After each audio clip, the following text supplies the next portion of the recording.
Hello বন্ধুরা, আসসালামু আলাইকুম। চলে আসলাম নতুন একটি রেসিপি নিয়ে। দুধ পাউরুটির একটি মিষ্টি জাতীয় রেসিপি।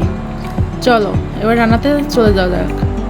প্রথমে চুলাটা অন করে নেব, তারপরে পাতিলে দুধ ঢেলে নেব।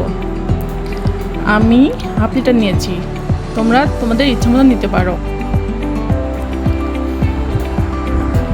তারপরে একটু গরম হওয়ার পরে নাড়তে থাকবো। তারপরে এক বলক দেওয়ার পরে চিমটি লবণ দিব, যাতে মিষ্টিটা একটু ভালো হয়। মিষ্টি জাতীয় জিনিসে এক চিমটি লবণ দিলে খেতে স্বাদ লাগে। তারপরে 2টা এলাচ দেব, একটা দালচিনি, তারপরে 2 চামচ মতো চিনি। তোমরা তোমাদের ইচ্ছা মতো দিতে পারো।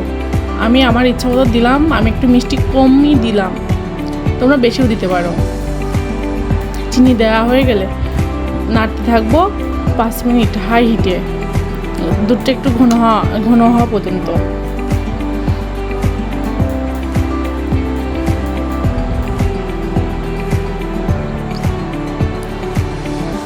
নাড়তে থাকবো, আস্তে আস্তে দুধটা ঘন হয়ে আসছে। নাড়তে থাকবো, না হলে নিচে লেগে যাবে। নাড়তে থাকবো। দুধ ঘন হয়ে গেছে, চুলাটি এবার অফ করে দেব। তারপরে একটা পাতিলে ঢেলে নেব।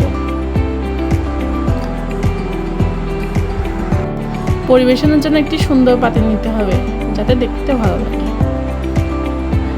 ঢালা হয়ে গেছে, এরপরে 5 মিনিট ঠান্ডা করতে দেব, তাহলে একটু ভালো হবে। এরপরে পাউরুটিটা কেটে নেব ছুরি দিয়ে। আমি 4 ভাগ করছি, আপনারা ইচ্ছা করলে আপনাদের ইচ্ছা মতো রাখতে পারেন। আমার পাউরুটি কাটা হয়ে গেছে। এরপরে দুধটাও ঠান্ডা হয়ে গেছে, আমি দুধের ভিতরে পাউরুটিটা দিয়ে দেব। এরপরে 20 মিনিট ফ্রিজে রাখবো নর্মালি, তাহলে এটা ঠান্ডা হবে, খেতে ভালো লাগবে। ভিডিওটি দেখার জন্য সবাইকে অনেক ধন্যবাদ। দেখা হবে পরবর্তী কোনো রেসিপিতে।